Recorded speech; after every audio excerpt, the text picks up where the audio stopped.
Bienvenue dans cette nouvelle vidéo de la série 10 minutes théologiques. Elle a pour titre « Dieu règne sur le diable et ses démons ». Il y a un petit jeu que j'aime jouer quand j'enseigne sur le sujet du diable et des démons. Je demande à mon auditoire de répondre le plus vite possible par l'opposé du mot que je dis et que je prononce. Je vous propose de faire ce jeu en direct avec moi. Vous êtes prêts? Chaud, droite, haut, Dieu. La plupart tombent dans le piège et répondent Satan. Alors, j'ai une bonne nouvelle, les amis. Dieu n'a pas d'opposé. Il est le seul Seigneur, il est au-dessus de tout esprit, au-dessus de tout démon, il est supérieur aux morts et il est supérieur à tout ancêtre. Rien ni personne n'est à son niveau. Il est au-dessus de tout, absolument toute chose, et il n'a pas de compétition à son niveau. En réalité, face au démon, il y a plusieurs erreurs dont il faut se garder quand on pense au diable. Premièrement, il y a l'erreur de l'ignorer totalement. Cela va à l'encontre de Éphésiens chapitre 6, verset 12, qui nous dit que nous n'avons pas à lutter contre la chair et le sang, mais contre les principautés, contre les pouvoirs, contre les dominateurs des ténèbres d'ici-bas, contre les esprits du mal dans les lieux célestes.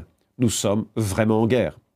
Il y a une autre erreur, c'est d'être obsédé par son influence. Cela va à l'encontre d'Hébreux 12, 1 à 2, qui nous dit qu'il nous faut courir avec persévérance l'épreuve qui nous est proposée, les yeux fixés sur Jésus. Pas sur le diable, sur Jésus, qui est l'auteur de la foi et qui l'amène à la perfection. Plusieurs vidéos nous parleront de la lutte spirituelle et de la manière dont Dieu nous invite à prendre part à ce combat. Mais ici, je voudrais remarquer que Dieu règne sur les esprits déchus. Et c'est important de savoir que les démons sont des créatures limitées dans leur capacité parce que Dieu leur donne des limites. Un jour, ils seront jetés dans le temps de feu, mais aujourd'hui, ils ne peuvent aller que jusqu'à un certain point dans leur action contre les enfants de Dieu. Et j'aimerais raconter quelques histoires pour le démontrer. La première histoire, c'est l'histoire de Job. Vous la connaissez. C'est une histoire très connue. Job est un homme juste qui aime Dieu, un homme qui est fidèle à Dieu. Et pour se représenter les qualités morales de Job, il suffit de lire le chapitre 31 pour comprendre à quel point c'est vraiment un homme droit, un homme qui me dépasse de loin. Mais voilà que Satan vient auprès de Dieu pour lui dire que Job n'est fidèle à Dieu que par intérêt. C'est parce qu'il est riche, qu'il est en bonne santé, qu'il a une belle famille, qu'il aime et sert Dieu, sinon il ne le ferait pas. Lisons le dialogue que nous trouvons en Job, chapitre 1, versets 8 à 12. L'Éternel dit à Satan, « As-tu remarqué mon serviteur Job? Il n'y a personne comme lui sur la terre. C'est un homme intègre et droit qui craint Dieu et s'écarte du mal. » Satan répond à l'Éternel, « Est-ce d'une manière désintéressée que Job craint Dieu? Ne l'as-tu pas protégé, lui, sa maison et tout ce qui lui appartient?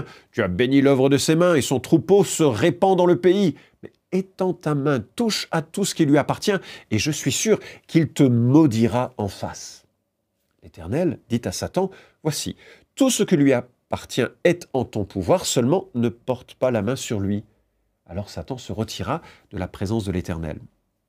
Vous avez remarqué, Dieu règne sur les actions de Satan, Dieu limite ce que Satan peut faire. De par Satan, Job perdra, tous ses troupeaux, ses enfants mourront, et voilà que Satan réclame davantage auprès de Dieu. Job 2,6 nous rapporte que Dieu dit à Satan, « Le voici, il est en ton pouvoir, seulement épargne sa vie. » Satan peut vraiment faire des choses terribles et terrifiantes, mais il ne peut le faire que si Dieu lui accorde l'autorisation. Le diable n'est pas pleinement libre de ses mouvements. Deuxième histoire, l'histoire du roi Akab. C'est une histoire qui illustre cette réalité également. Elle rapporte l'action d'un esprit de mensonge. Josaphat est roi de Juda, dans le sud donc, et il rend visite à Akab, le très méchant roi du royaume du Nord. Akab pousse Josaphat à s'embarquer avec lui dans une expédition militaire contre le roi de Syrie. Akab est entouré de plein de soi-disant prophètes qui ne font que lui prodiguer des encouragements qu'ils vont gagner la guerre et que les Syriens vont mordre la poussière. « Monte à Ramoth, tu auras du succès !» 1 Roi 22, 12 nous dit « Tant de faux prophètes ». Josaphat voit qu'il y a quelque chose qui ne va pas et il demande à trouver un vrai prophète. Or, il se trouve qu'il y en avait un, Michée, un seul. Et lui, il dit la vérité et ce sera une catastrophe. Voilà le dialogue qui s'ensuit. Le roi d'Israël dit à Josaphat, « Ne te l'ai-je pas dit, il ne prophétise sur moi rien de bon, mais seulement du mal. » Alors Michée dit, « Eh bien oui, écoute la parole de l'Éternel. J'ai vu l'Éternel siégeant sur son trône et toute l'armée des cieux se tenant auprès de lui, à sa droite et à sa gauche. L'Éternel a dit, qui séduira Akab pour qu'il monte à Ramoth en Galade et qu'il y tombe? Ils répondirent l'un d'une manière et l'autre d'une autre. Alors un esprit sortit, se tint devant l'Éternel et dit, moi je le séduirai. L'Éternel lui dit, comment? Je sortirai, répondit-il, et je deviendrai un esprit de mensonge dans la bouche de tous ses prophètes. L'Éternel dit, tu le séduiras, et tu réussiras bien à le séduire. Sors et fais ainsi. Et maintenant, voici que l'Éternel a mis un esprit de mensonge dans la bouche de tous tes prophètes que voici, et l'Éternel a décrété un malheur contre toi. 1 Roi 22. Nous avons là un esprit de mensonge, de séduction. C'est bien là une des caractéristiques du diable. Il est menteur. Dès le commencement, il est séducteur. Et que nous dit ce texte? Eh bien, il faut que Dieu l'autorise à agir de la sorte. Il n'a pas une pleine liberté. Oui, le diable peut mentir, il peut tromper, mais il ne peut le faire que si Dieu, qui règne sur tout, l'autorise. Troisième histoire, c'est l'histoire de l'apôtre Pierre. Elle est bouleversante. Elle se trouve dans le Nouveau Testament et nous savons combien l'apôtre Pierre est un homme passionné, fougueux. Et voilà qu'il promet que jamais de sa vie, il ne renierait Jésus. Attention à ses promesses. Et Jésus lui dit que par 3 fois, il le renierait. Et quand on lit l'histoire du péché de Pierre, on voit à quel point il descend si bas. La première fois, il nie connaître Jésus. La seconde fois, il jure de ne pas connaître Jésus. Et la 3e fois, il invoque une malédiction sur lui-même s'il ment. Il ne connaît pas Jésus. C'est tellement heureux, vraiment, que Dieu soit un Dieu de grâce qui restaure les pécheurs, sinon Pierre n'aurait aucune chance.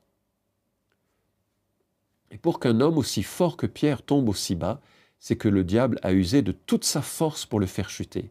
Et voilà ce que nous lisons dans l'évangile de Luc au chapitre 22, versets 31 et 32. Jésus parle et dit « Satan vous a réclamé pour vous passer au crible comme le blé, mais j'ai prié pour toi afin que ta foi ne défaille pas, et toi, quand tu seras revenu à moi, affermis tes frères. » Vous voyez, Satan est venu demander la permission à Dieu pour passer les disciples au crible, et notamment l'apôtre Pierre. Satan ne peut pas faire ces choses sans le contrôle et les limites de Dieu. Dieu impose au diable des limites à ne pas dépasser. On le voit dans le livre également de l'Apocalypse, où on trouve souvent l'expression « il lui fut donné » en parlant des agissements de la bête. Et dans le livre de 2 Thessaloniciens, nous avons l'émergence de l'événement de l'homme impie, de l'homme de l'iniquité, qui ne pourra se faire que lorsque celui qui le retient encore aura disparu.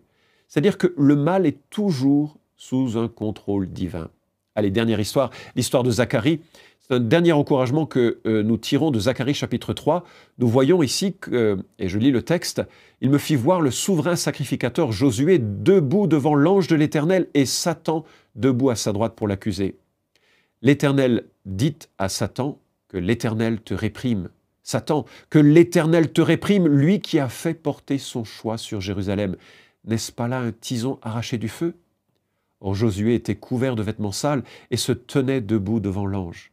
Celui-ci, prenant la parole, dit à ceux qui étaient devant lui, « ôtez-lui les vêtements sales. » Puis il lui dit, « Vois, je t'enlève ta faute pour te revêtir d'habits précieux. » Le diable est un menteur, un meurtrier. Il ne cesse de calomnier la grâce de Dieu, à dire le mal ou du mal de l'amour de Dieu, à dire du mal des enfants de Dieu. Mais vous avez remarqué, son accusateur ne peut pas aller très loin parce que l'ange de l'Éternel vient protéger ce prêtre. Quel encouragement! J'espère que vous avez tiré un vrai encouragement de ces vérités, de ces histoires. Effectivement, le diable existe et c'est un adversaire redoutable et nous devons mener une opposition frontale à son encontre. C'est bien réel. Jésus qualifie Satan de prince de ce monde, Jean 12, 31. Paul déclare que le diable est le dieu de ce monde, 2 Corinthiens 4, 4, le prince de la puissance de l'air qui agit maintenant dans les fils de la rébellion, Éphésiens 2, 2. Jean note que nous savons que nous sommes de Dieu et que le monde entier est au pouvoir du malin, 1 Jean 5, 19. Mais c'est un adversaire qui a toujours été sous le contrôle de Dieu et qui tremble devant Dieu, nous dit Jacques chapitre 2, verset 19. Non seulement ça, mais en plus, il a été pleinement vaincu à la croix. Colossiens chapitre 2, verset 15 nous dit « Il a dépouillé les principautés et les pouvoirs, et il les a publiquement livrés en spectacle, en triomphant d'eux par la croix. » Hébreux 2, 14 à 15 nous dit « Ainsi donc, puisque les enfants participent au sang et à la chair, lui aussi, d'une manière semblable, y a participé afin d'écraser par sa mort celui qui détenait le pouvoir de la mort, c'est-à-dire le diable, et de délivrer tous ceux qui, par crainte de la mort, étaient toute leur vie retenus dans l'esclavage. Nous verrons d'autres aspects de la lutte spirituelle dans d'autres vidéos. Le règne de Dieu sur le diable et les démons doit déjà nous inciter à beaucoup de confiance et de joie. Colossiens chapitre 1, versets 12 à 14 nous dit « Avec joie rendez grâce au Père, qui nous a rendus capables d'avoir part à l'héritage des saints dans la lumière.